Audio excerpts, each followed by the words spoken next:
Hello everyone, this is Jacqueline. Jacqueline's Heirloom Vintage and Collectibles. This is just going to be a short video. I just did some coffee dyed. I was experimenting with coffee dyed paper, and I thought I would just iron it because I've heard people ironing their paper. Now this is actually coffee and turmeric dyed paper, and I wanted to test out the process of doing that. This particular document, it was sort of a collage. I had some vintage books from the 50s, music paper, cookbook, and then this main page is music paper. It's very, very brittle. And I wanted to iron it, and then I'm going to put some, gesso or Mod Podge on it. But I wanted to experiment a little bit because I was trying to decide if I iron directly on the sheet or if I use parchment paper, if that would help at all. So it looks like ironing directly on the sheet is okay. I have about 10 sheets here of different kinds that I'm going to be ironing. And this one is a napkin, so that one might be a little more delicate. So I'm going to keep on ironing, and in one of my other upcoming videos, I will show the results and how I use this. But for the most part, I just dyed some paper. I'm still on the fence about dyed paper. When I see people do their dyed paper, it looks so cool, so nice. And mine is like, ugh, this one is okay. I don't mind it. But some of these are just not up my alley. And let me do one more for you. This again is a really short video of me ironing. And ironing is calming to me, actually. By the way, again, Jacqueline Heirloom Vintage and Collectibles. If you are just visiting me, I really appreciate you. And if you can do a thumbs up, a like, a comment, and I would love it if you would subscribe. This is going very quickly. I don't want to bore you with me just ironing paper, but I really wanted to see the results of it because it was pretty wrinkly when I did the dyeing of it all. So here's a couple sheets, and I'll just go through a couple more. Here's another brittle piece of paper. And I really wanted to use the parchment paper for this one because, let's do that. And if anything's lift up like that, I'm going to actually glue it down later. Some of them will get, again, a Mod Podge or a gesso on top. Some of them will be used for snippets. So here's one that I heavily used the turmeric on it, if you can see that.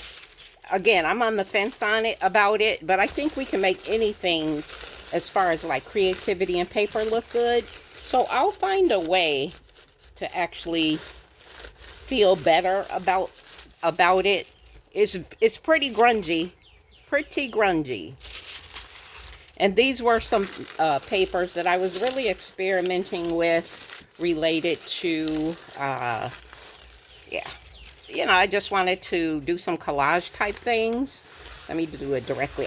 This is an iron that I don't really use. I don't iron that much, but I don't use this iron. It's sort of a craft iron, if you will. I'm pretty sure I picked it up at like a thrift store or something. So let me move this out of the way. And this particular one, again, is pretty grunge. And I wanted to keep it that way and iron on top of it. I have my settings kind of in the middle at about 3. There we go. It's pretty grunge. And this is the other side. See, this is lifted up. I'm going to stick some glue on that. Or, again, I'll probably either Mod Podge over it or gesso over it in some way. And what do we have? We just have a couple more. So I'm going to end the video here. But again, I want to thank you for joining me for this quick video with me ironing my dyed paper. Now, my upcoming videos are going to be very exciting, guys. I want you to come back and visit me if you're not a traditional viewer of this page. I really would love for you to subscribe. So I liked this particular one. I was going to cut out some of the things. It says 50 ways to take a break. I'm still trying to decide how I'm going to use it, but I was going to use it in a way that I pick up, you know, the information here. So I want to quickly tell you what's coming. You guys know that I did a haul of some actually clothing from the outlet store, and I have harvested it in larger pieces. I do have some smaller pieces that I will be happy to show you when the time comes. The next video actually upcoming, probably tomorrow or the next day, but stay tuned to that. And I have lots of harvested materials. I'll be cutting some out like I just showed you and doing some little decorative items on it, so you can either use them as tags, toppers. I'm going to be doing some altered paper clips, you know, all that stuff. Some of my creations will not be televised just because I'm sort of a novice at this, and I always say that because, of course, we all make mistakes and we have to start somewhere. But I am a novice at this more crafting in depth. I'm more of an artsy type person.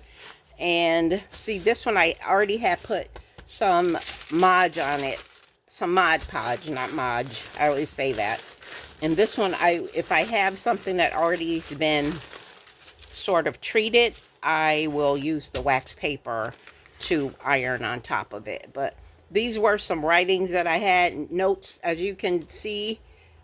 2016, I was taking notes on something. I probably was on the board or something, but I thought it was good fodder, good information to put in junk journal, so I will do that. And again, I'm going to end the video, and thank you again for joining me. Please subscribe, Jacqueline Heirloom Vintage and Collectibles. My next video is going to be showing how I harvested these fabrics, and I'm really excited. Next week video, I'm going to show you a unboxing of something I bought from one of our fellow YouTubers from the UK. Okay, Jacqueline, Heirloom Vintage and Collectibles. See you on the other side.